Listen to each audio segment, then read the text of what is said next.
So hello everyone, in this session what we are gonna do is that we are gonna talk about the next steps, some new concepts, and we are gonna explore some of the really cool concepts in CSS. In the next chapter, it is the coolest chapter. The next chapter, part 5, is going to be the coolest, but for now what we are gonna do is that in this chapter we will talk about some properties which we should know, and these properties are, we will talk about, in some websites you might have seen that element is not that much opaque, it is kind of transparent. So in this we're gonna learn how we can create transparent or translucent elements. So overall intensity, what we can say that some elements are very bright.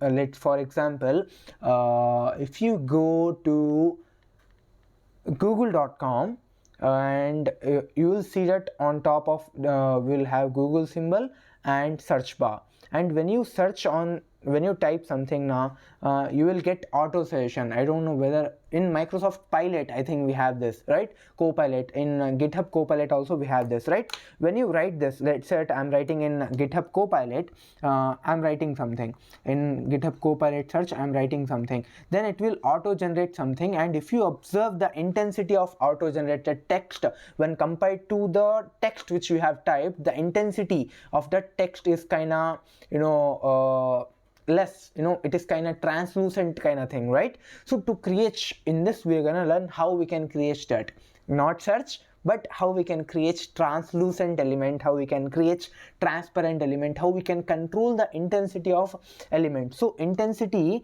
of a particular element or a color can be done by two things. One is the alpha channel, we will study what is alpha channel, and the second one is opacity. So by using alpha channel we can manipulate the color of a particular element, and by using the property of opacity we can control the whole element, we can control the whole overall visual appearance, visual intensity of that particular element. So first thing is we are gonna learn about intensities, how we can manipulate with intensities. After that we are gonna learn how transitions works. In some children websites, I cannot recall the name of the website, I think it is Cocomelon, I guess, right? Cocomelon, those YouTube channel guys has their own website, and if you go to website, since it is a children's website, you might see a lot of text moving there, boxes moving from here to there. So that can be done using the property in CSS called as transitions, and we are gonna learn how we can apply transition on a particular element, right? And after that we are gonna learn how we can transform element. You might have seen that in some websites, let's say for example in math website, if there is a website called as Skillshare, and in Skillshare if you notice that some elements are tilted, right? Some elements are skewed, some elements are stretched, and some elements are very large in size. So how we can transform this, how we can transform a div, how we can manipulate the div size, scale of a particular div or any element in general. So we are gonna talk about transformations and positioning, right? These are the 4 topics which we are gonna focus on in this session. Okay, so let us begin with the first thing, which is controlling the intensity of a particular element. So to control the overall intensity, which is nothing but visual appearance of a particular element, we have 2 properties. The first one is alpha channel and the second one is opacity.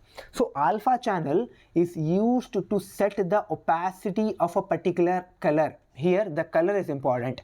Alpha channel is only used to set the overall visual appearance, overall intensity of a particular color. And how we can give opacity? We can give opacity by using RGBA and hex code, right? We have 2 color systems mainly, right? RGBA and hex code, and using these 2 we can give intensity, we can give like overall what will be the resultant intensity of that particular element, right? So in RGB what we will do is that along with RGB we will give A, and this A represent alpha channel, right? And let's say that we already know that we visualize RGB as a form of a bucket, and in that bucket we will fill colors: red color, blue color, green color, right?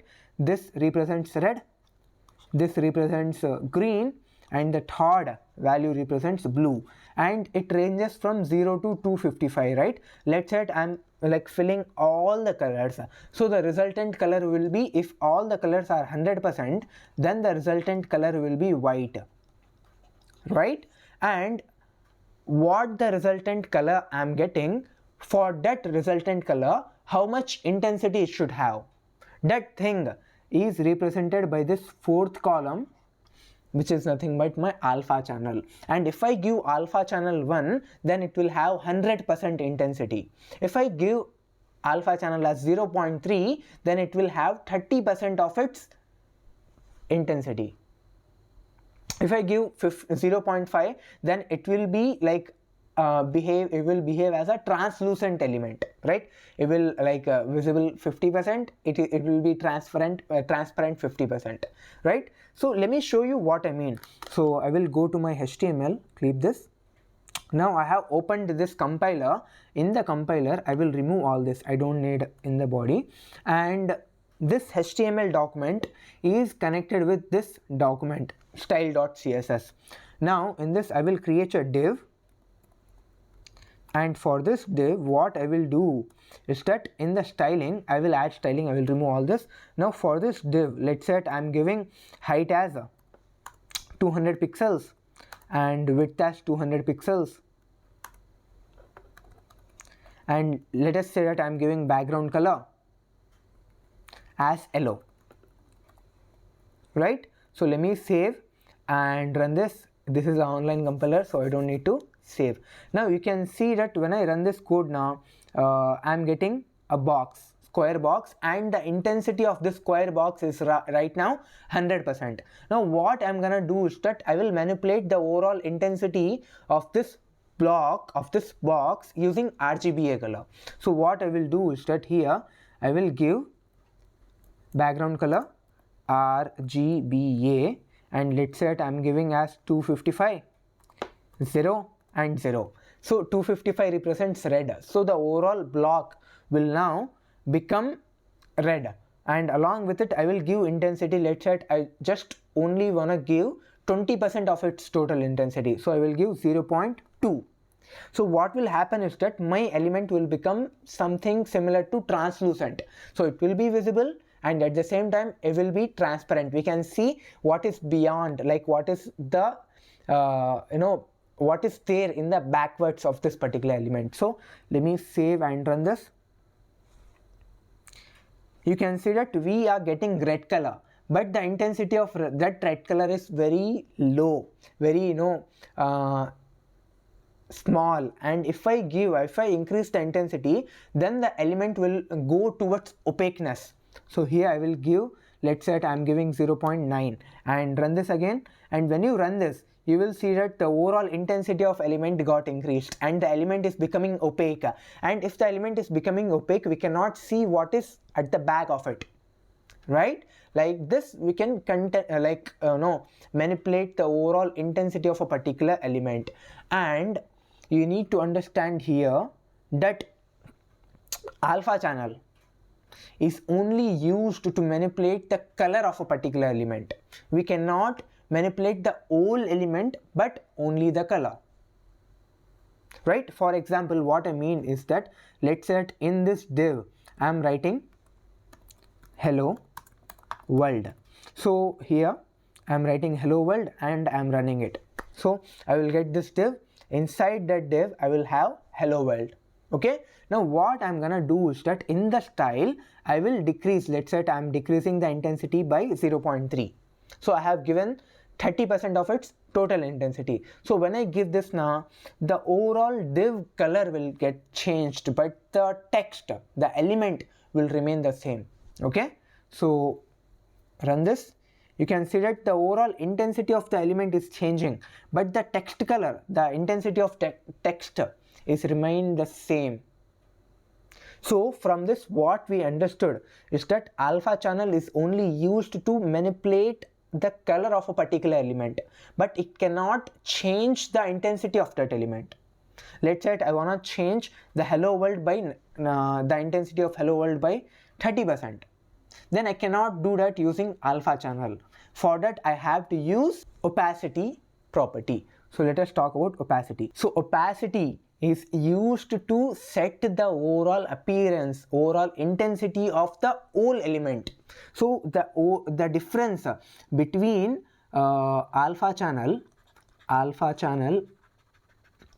and opacity is that alpha channel will only control the color of the element, will only control the color of that particular element, whereas opacity will control the whole element, will control the overall intensity of that element, overall intensity of that particular element. This is the main difference that you should keep in mind when you think of alpha channel and opacity. Opacity will keep track of the whole element. If you are decreasing the intensity of a particular element, if you are decreasing the opacity of the element, then the whole element will get changed, then the whole intensity of that particular element will change. But whereas alpha channel, when you give alpha channel, you are basically changing the color of that element, not the whole element. This is the one of the key differences between alpha channel and opacity. So let us try opacity. Here I will go back to my code. Yeah, this is the code I'm having. Now in the place of RGBA, I will give RGBA, and I will remove alpha channel. I'm giving basically red color. I will run this. So you can see that I'm getting pure red element. On top of that, I'm getting hello world. Okay. Now let's say that I'm changing the opacity. So opacity I'm giving 0.2, and I will run this. So when I run this now, you will see that along with the box, the internal text, the element is getting changed here. You will observe that the overall intensity of color intensity of that particular element is changing. Now I want to show you a difference also, right? So I will give class is equals to OP. So I will give class OP in double quotations OP. Now this OP represents my what you can say overall, this OP represents the opacity property. And similarly I am creating another div, let's say to represent alpha channel. So I will give class is equals to alpha, and here I will give this is a alpha channel, and here I am giving this is a opacity property. Okay, property. Okay, now for this, first of all I will give for both divs, I will give color as height 200 pixels, width 200 pixels, and margin, let's say I am giving margin as 10 pixels. I am giving margin as 10 pixels. Now what I will do is that for my OP class I will give background color.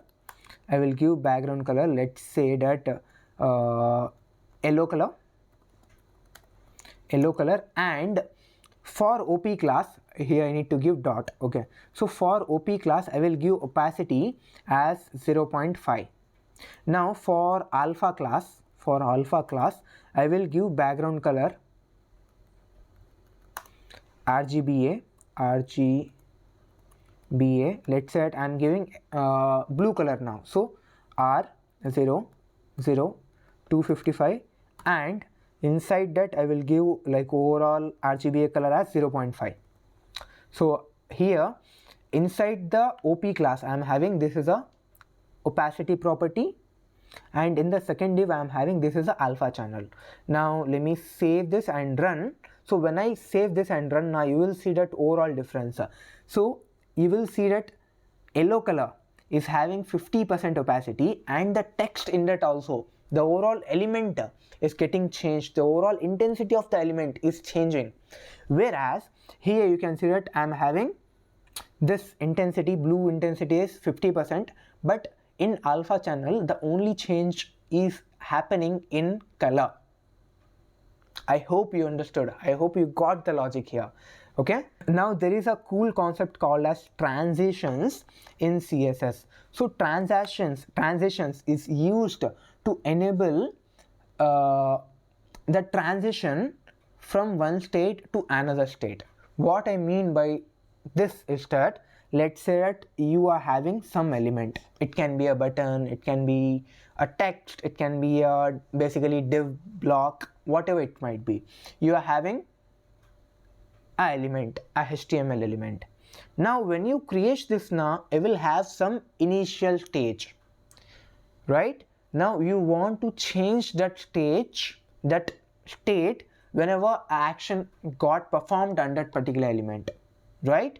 So how we will do? You will do using the property of transitions.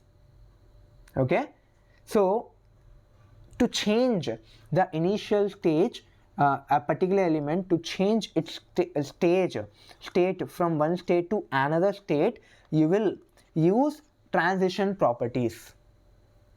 Okay, so let us see this, how we can apply transition properties in our document. So I will remove all this, and in this also I will remove, in the body I will remove all this. Okay, now what I will do is that I will run, and when I run this, now you will see that I don't have anything. So here I will give div backslash div. In this I have basically created one div, and let me give the styling for this div.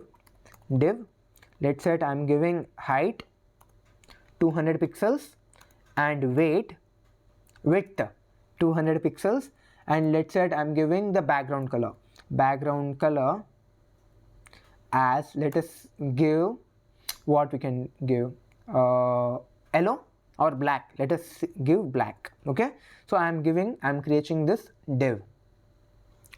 Now when I run this, you will get a div of black color, 200 pixels height, 200 pixels width, basically a square box you will get. Now what I want is that whenever I hover over this div, now I want this div to change into a circular shape. So to change the overall shape is nothing but one of the states, right? So to change this, we will use transitions. Let me show you how this will work. So when I hover over this when I hover over, I want the background color to get changed. Let's say I want to change the background color to yellow, and the overall border radius I want to change and make it as a circle. So I will give border radius 50%. So this will become a circle. When I give border radius as 15%, then it will become a circle. So run this. Now you will get the same square box, and when I hover over this, now you can see that my box is becoming a circular one, and the overall color of that box is now yellow color. Now come out, it will become black. Go in, yellow. Come out, black. Go hover over the box, you will get yellow circular shape box. Now my overall approach, my overall idea is that I should not get this blinking. You can see that whenever I hover, this div is blinking here. I don't want this div to blink. I don't want this div to instantaneously change to black. I want to show the overall transition of that div. So to show the overall transition of the div, we will use a property called as transition. So here I will give transition. Let's say I'm giving 1 second. Okay, and run this. So when I run this now, you will see that I'm having square rectangular box, and when I hover over, you will observe now that the box is slowly becoming a circular box, and the color of that box is also changing, and this is happening slowly because of transition property. Come out, you will get the black rectangular box. Go in, circular box with yellow color. Like this you can give transition property. Now if you wanna read about transition in detail, you can read that also. And let me show you another cool thing also, right? Before reading the documentation of transition, I want to show you another interesting topic, another interesting thing here, which is when I hover this now, it is becoming yellow color circular box. Now what I want is that it should go in this path. Let's say the box is here. Now when I hover over now, I want this element to move vertically down. How I can do that? I can do that using margin top property, right? So here I will give, okay, so when I run this code now, you will see that the box will come down vertically. You know, hover over this, you can see that the box is coming down. Let's just say that I am giving 100 pixels, okay, and run this. Now you will see that when I give larger pixel, the box is coming down. Remove it, okay, like this it is happening. Now if I wanna give, let's say that 200 or 250 pixels, okay, now you will see what will happen here. I will also make some margin to keep the box in the center. So margin as, let's say, 100 pixel, okay, I'm giving this. Now run this, you will see box will come in the center, and when I hover over, you will see that the box is going down. Come back, the box is coming down. Like this, overall you can apply transition properties. Now if you want to read about transitions in detail, then you can read about that in MDN. So click on transition in CSS MDN, okay, click on this and you will get MDN website.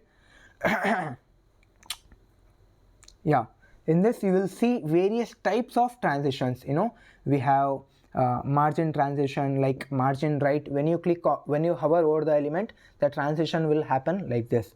Similarly, we have different types of ease in transition. Like this you can explore, and these are the shorthands. Instead of giving here, you can see that I have given margin top. Instead of giving this thing, I can directly give here 250 pixels, and this thing is known as transition shorthand. Like this, the transition properties work. Like whenever you hover, the element will come down, remove it, the element will go up. Like this, you can apply transition properties in your various HTML elements. So this is the transition shorthand. First of all, you will give what property you want to change. Let's say I want to change the margin top. I will give margin top, and I will give, okay, for how many seconds? 2 seconds. And what is the function? How the overall flow should be, isn, or it should be cubic. So this will show, okay, how the state will change. When you give cubic, the element will go like this. If you give isn, the element will fade in slowly. So this will show how fast or how slow the functionality, the timing functionality should happen. And delay tells you that, okay, when you hover over a particular element, you want some delay. You want that after 1 second the element should move. So this delay can be defined at the end of this transition shorthand. I want you to use this transition shorthand and create the diagram which we have created just now. Okay, yeah, let us move to another properties, which is transform. And in transform we have 5 different properties. The first one is rotate, second one is scale, and the third one is translate, and the fourth one is skew, and the last, okay, basically 4 properties, not 5, 4.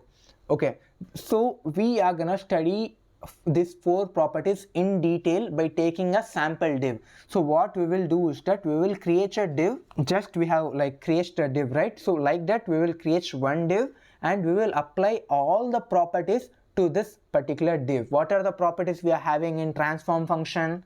Rotate, scale, and translate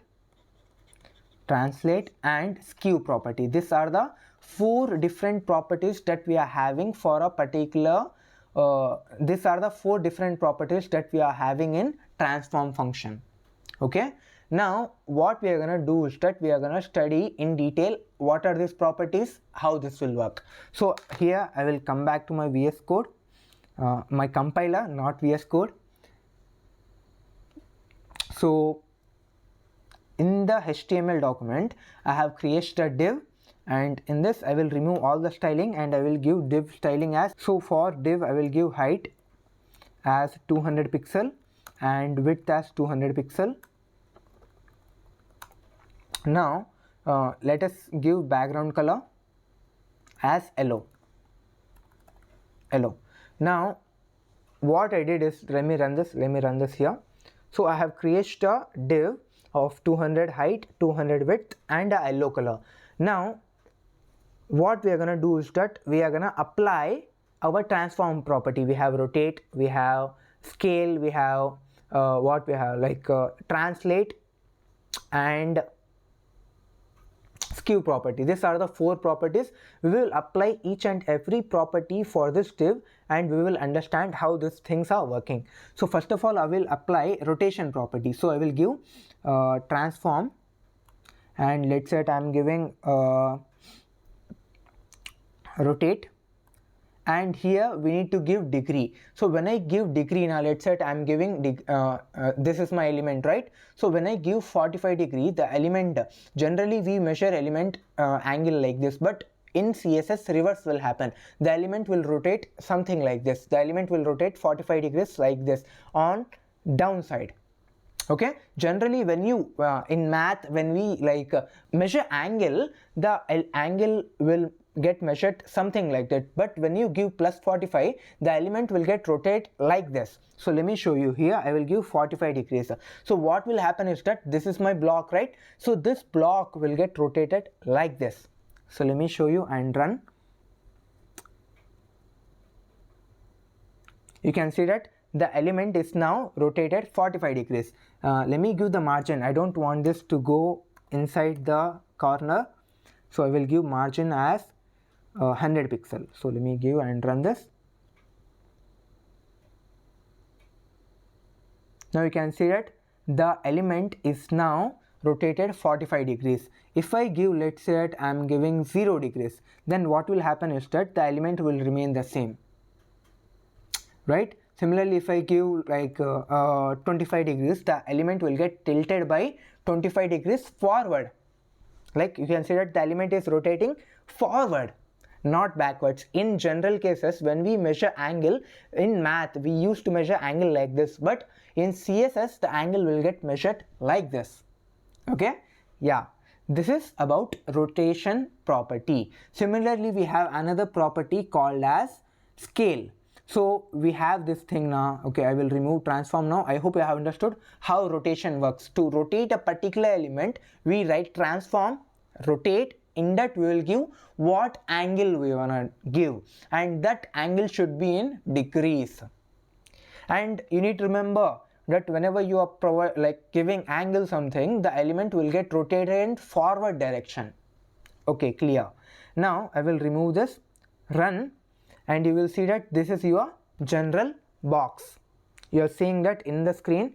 You are seeing your general box like this. Okay, now I want to enlarge the size of this box. I want to compress the size of this box. How I can do it? I can do it using a property called as scale. So here I will write transform scale.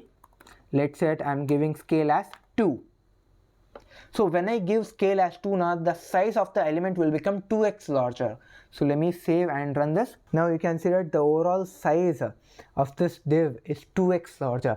Similarly, if I want to compress this div, then I will give 0.5. So when I give 0.5, let's say this is my div size initially, 200 pixels, 200 pixels. When I give 0.5, then the element will become 100 pixels, 100 pixels, half of its size. So let me save and run this. You will see that the element is now half of its size. Like this, you can manipulate the overall size of a particular block using transform scale property. Now let us talk about translate property. So translate property is used to move a particular element in x-axis, in y-axis. Let's say you want to move an element in x-axis some pixels from its initial position, then you can use translate property, right? So here we have translate property. You can see that in translate we will give y-axis, x-axis. If you want to move a particular element in x-axis, then you will give translate x. If you want to move a particular element in y-axis, then you will give translate y. If you want to move in both directions, then you don't need to give anything. In the brackets, give x value, give y value, automatically your element will get moved. Okay, so here I will come here and translate. I will give, let's say, 200 pixel or 50 pixel. I don't want to give large value, 50 pixel and 50 pixel, and let us see what will happen here. So this is the block I'm having. I have like, you can see that the element, initial position of the element, copy this and remove, run. You can see that the element is somewhere here. Now I'm pushing that element in both x-axis and y-axis, so the resultant will move something like that. So here I will paste here, and let's say 500 pixel. I don't wanna move small, so 500 pixel in x, 500, y, 500. So save and run this. So the resultant will come something like this, and if you see the output, you can see that the element is coming somewhere here, and it is coming in the very last of your web page. Like this, you can use translate property to move a particular element in two-dimensional plane. You need to remember here, the only drawback of translate property is that you cannot move a particular element in z-axis. You can move it in x-axis, you can move it in y-axis. Now let us talk about skew property. So before that, let me bring back my div in the center of my board. Yeah, this is my div. Now skew property, transform skew property is used to move a particular element in three-dimensional space. For example, let's say this is my div.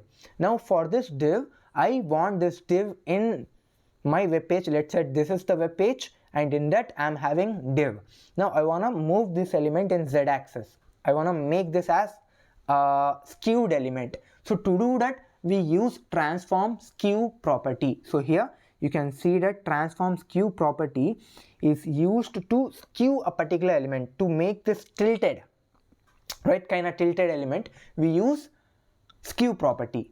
So let me go to this, and here I will give transform skew, and here I will give how much degree I want to change. Let's say I want to make this element tilted by 30 degrees. So I will give skew 30 degree. Now save this, give statement terminator, run. So when I run this now, the element will get tilted by 30 degrees. Similarly, if I give 90 degrees, the element will basically form a line. This is 90 degrees, right? So when I give 90 degrees, let us see what will happen. So 90 degrees and run this. You will see just a line, and that line, the overall length of that particular, this is a two-dimensional plane. In two-dimensional plane, we learned that the element will not have any thickness. If the thickness is 0, then you will not see any element here. That is why you are not seeing any element on the screen. Let's say I am giving the overall thing as near to 30, 70. Now run this. You will see the element like this. When I give 30, overall element will become flat and the thickness is 0. That is why you will not see any element. Like this, you can tilt a particular element using skew property. I hope you have understood the 4 properties which are involved in transform function, right? So for transform, we have 4 different things. One is rotation, second one is scale, third one is translate, and the fourth one is skew property.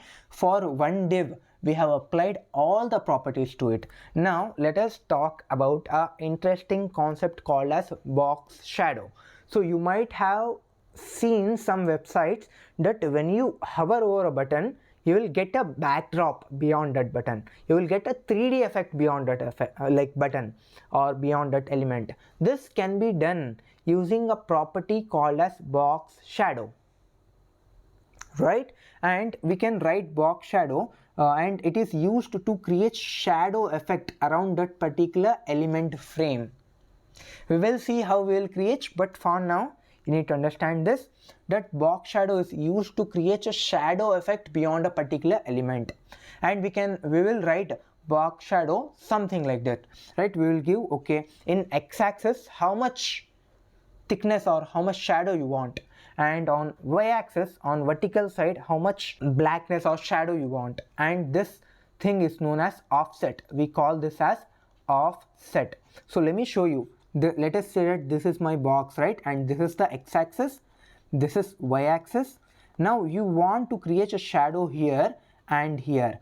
Then you will give x-axis 2 pixel. So here this will create a shadow of 2 pixel here, and I want to create a vertical shadow. Let me change the pen.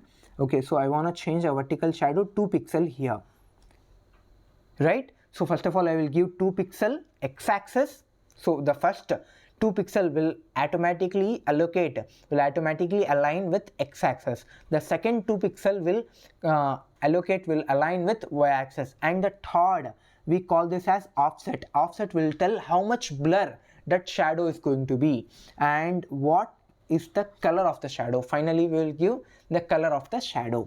So let us build shadow, box shadow. So here in the HTML document, I am having div, and I will remove all this. I will give, let's say, div height as 200 pixel and width as 200 pixel, and let's say I'm giving like background color yellow color, or what I can give, I don't want black color. Okay, I will give black color. So I will give black color. Now when I hover over the element, I want to create a box shadow of that element. So what I can do is that I will give div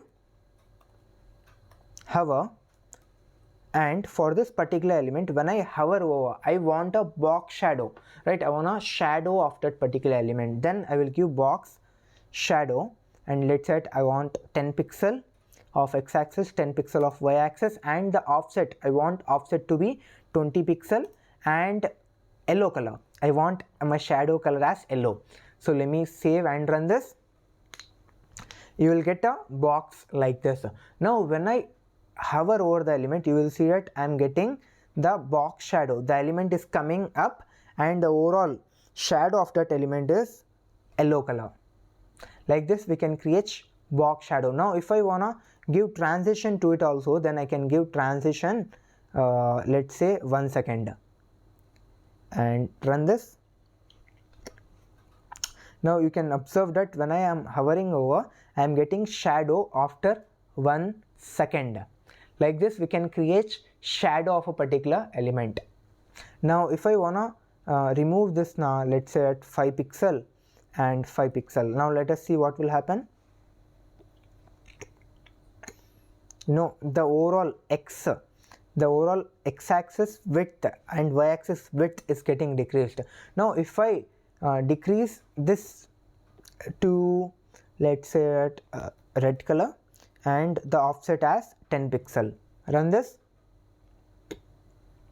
Now you will see that you are getting this, but the overall blurriness of the shadow is getting decreased. Why? Because the offset is low. If I give, let's say, 15 pixel and 15 pixel and 30 as my offset, run, you will get the element something like this. When you hover, you will get the offset, and the element is having shadow effect. Like this you can create shadow effect on your elements. Similarly, if I want to change, let's say I want to change the background like border color, border radius to, let's say, what I can give, 50%, run this. Now this is going to be interesting one.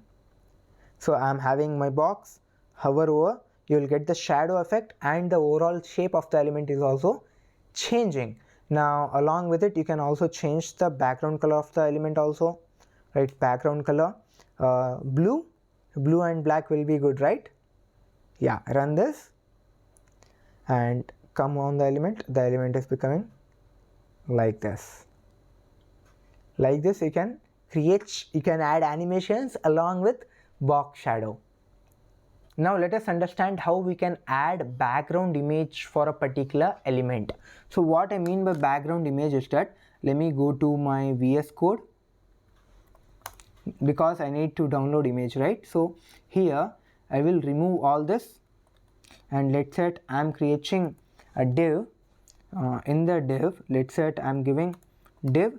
Inside div I'm having, this is my Batman div.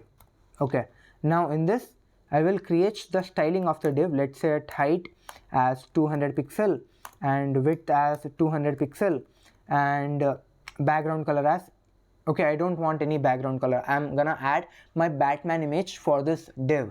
So I will write background image URL, and within the URL I will give my what image I wanna insert.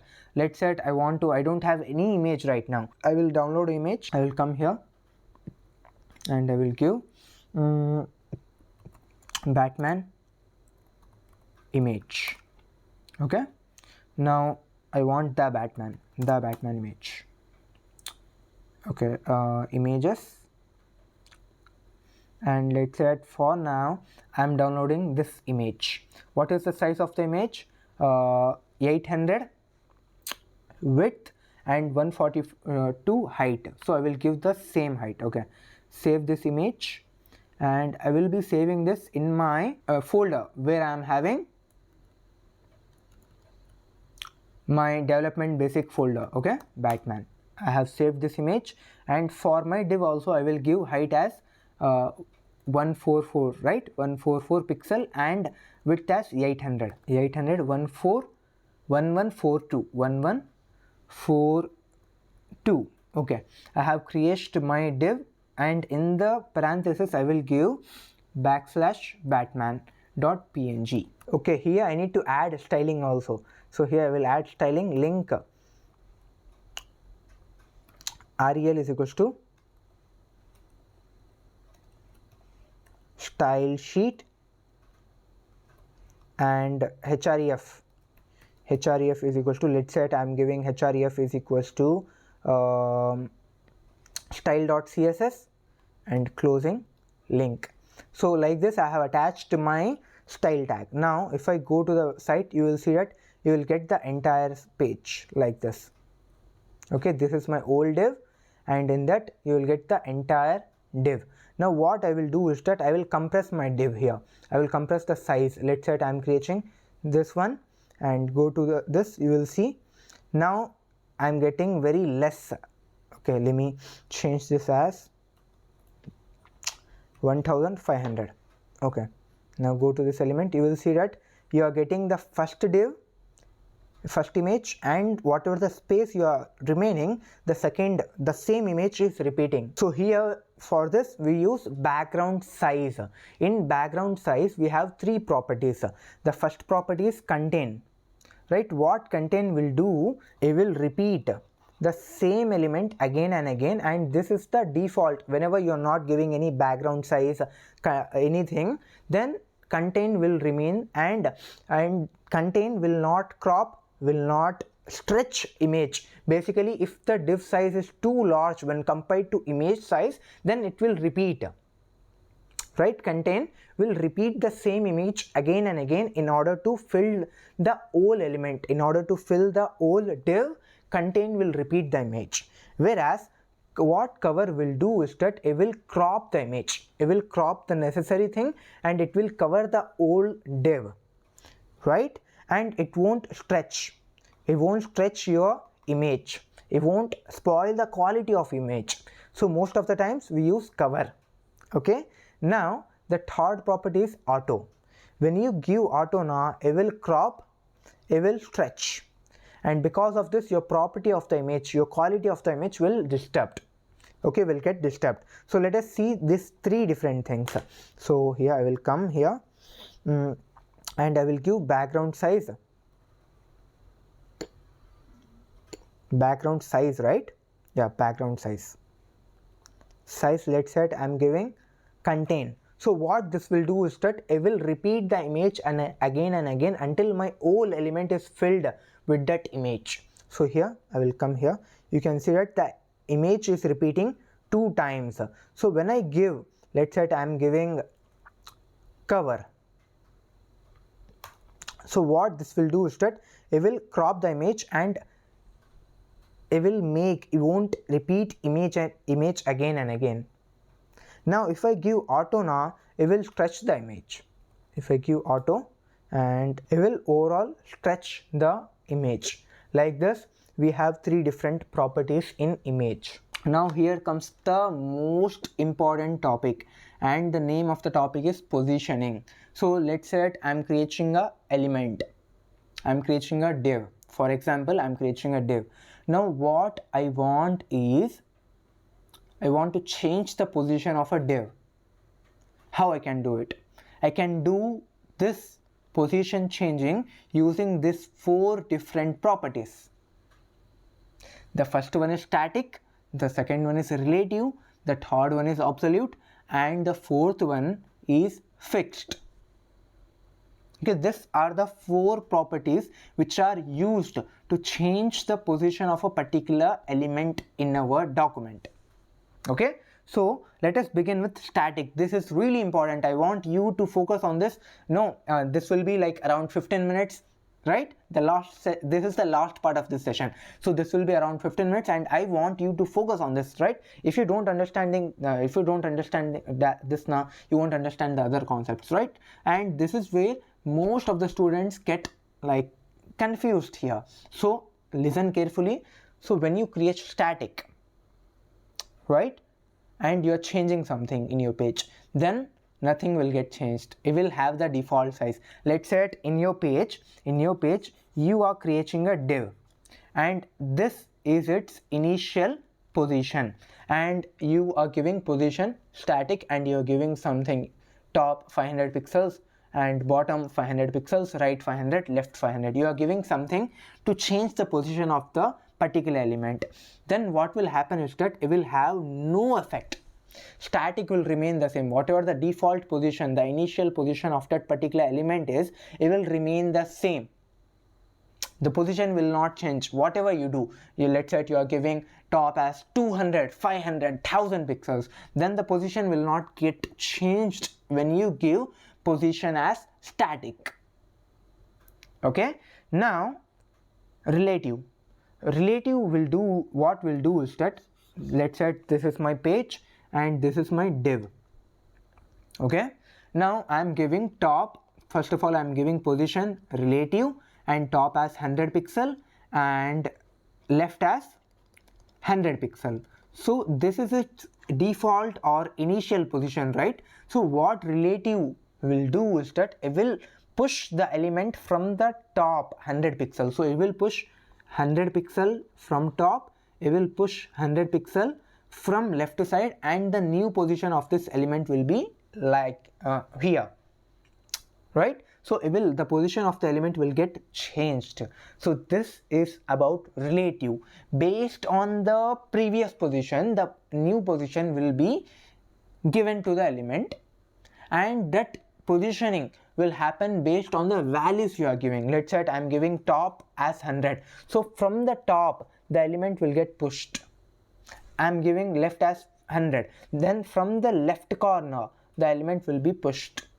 Like this relative will work. I will show you how this will work, right? Don't need to worry at all. Okay, now absolute is very similar to relative, but the only difference between absolute and relative is that absolute will move with respect to parent element, right? For example, let's say I'm creating div, inside the div I'm creating another div. So this is my page, in that I'm having external parent div, and inside that I'm having internal child div. Now for this child div I'm giving top 100 pixel and left 100 pixel. So with respect to parent element, it will move 100 pixel, from top it will come down 100 pixel, and from left it will move towards right 100 pixel. I hope you have understood. Whereas relative will not consider its parent element. It will only consider its initial position as a reference point, and with respect to the reference point, the position will be changed. This is the difference between relative and absolute. What is the difference? The difference is relative will change based on the default position, right? The frame of reference there is initial position. In absolute, the frame of reference is parent position. Based on the parent position, the changes will happen. But in relative, it doesn't happen like that. Okay? Now, fixed. So the last one, I think I missed the slide. So the last one is fixed position. Okay, what happened to this? Okay, the last position is fixed position. Okay, something happened to my pen, I don't know what it is. Yeah, and we will see how fix will work. For now, let us go to the VS Code and I will show you what will happen. So I will remove this. Okay, this is my compiler. Now what I will do is that I will remove all these things. For my div, in my HTML document, I have create div. Now for this div, I will give, let's say, height. I am giving height as 200 pixel and width as 200 pixel. Now let's say background color, I am giving background color as purple will be good. Okay, now let me run this. You can see that I'm getting a div of purple color, height 200 pixel, width 200 pixel. Okay, now what I will do is that I will give position static and I will give, let's say, margin 100 pixel, or let's say I want to move the element from top side, I want to move 100 pixel, from left side I want to move 100 pixel. So I will give top 100 pixel and left 100 pixel. Now save and run this. You can see that the element is not changing. Whatever the values you are giving, it is not changing. Whatever the initial position it is at, it is remaining at the same position. The position is not changing because the work of static is that it will maintain the default position irrespective of what values you are giving of top, left, right, bottom. Irrespective of that, the position will remain same, unhinged for static. Now in place of static, let's say that I am giving a relative. Now I want you to remember the initial position. The initial position is this. Now when I run this code, now the element will move from top 100 pixel, from left 100 pixel. So the resultant element will be, the initial position is this. Now the resultant element will come here. Like this, the position change will happen when I give relative. So let me save and run this. You can see that the position of the element is now changed. Like this, relative will work. With respect to initial position, the new position will get formed. Now if I give parent here, if I give absolute, let's say I am giving absolute, and here I am giving something like this. Now the element will come 100 pixel down, 100 pixel left. Okay, but the only difference is that this change in position will happen based on the parent of this particular element. Now for this element, what is its parent? The parent is body. So with respect to body, the element will move. Right? Now this might be confusing. I know this might be confusing. That is why I have provided you the simplest explanation between the difference between absolute and relative. In the description, I have provided you a website link. I want you guys to spend at least 2 minutes.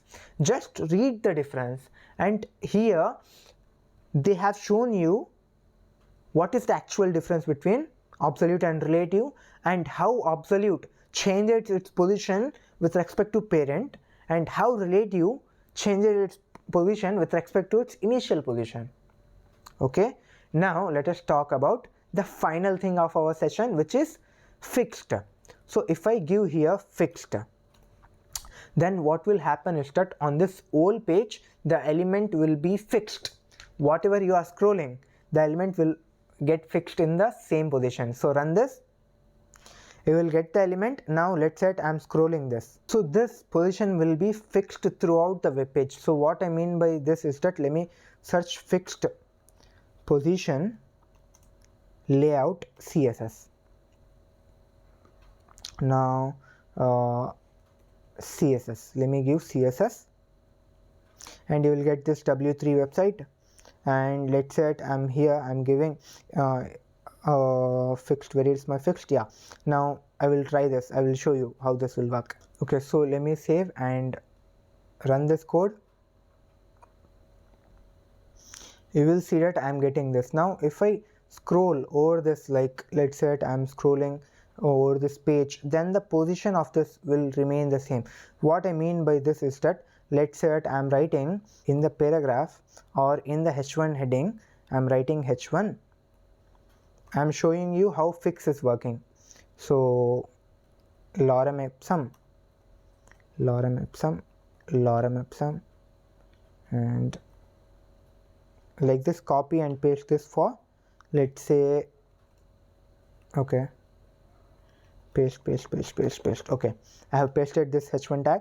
Now I'm getting this. Now you can see that even though the heading is like getting, but the position of this div is same. Now if you hover or whatever you do in your page, the position of this element will be fixed at its position. So this is how fix will work. I hope you have understood the overall concepts which we have discussed in this session. So with that being said, we have covered almost like intermediate level of CSS. So in the next chapter we are going to talk about some more interesting topics. So with that being said, I will see you in the next one.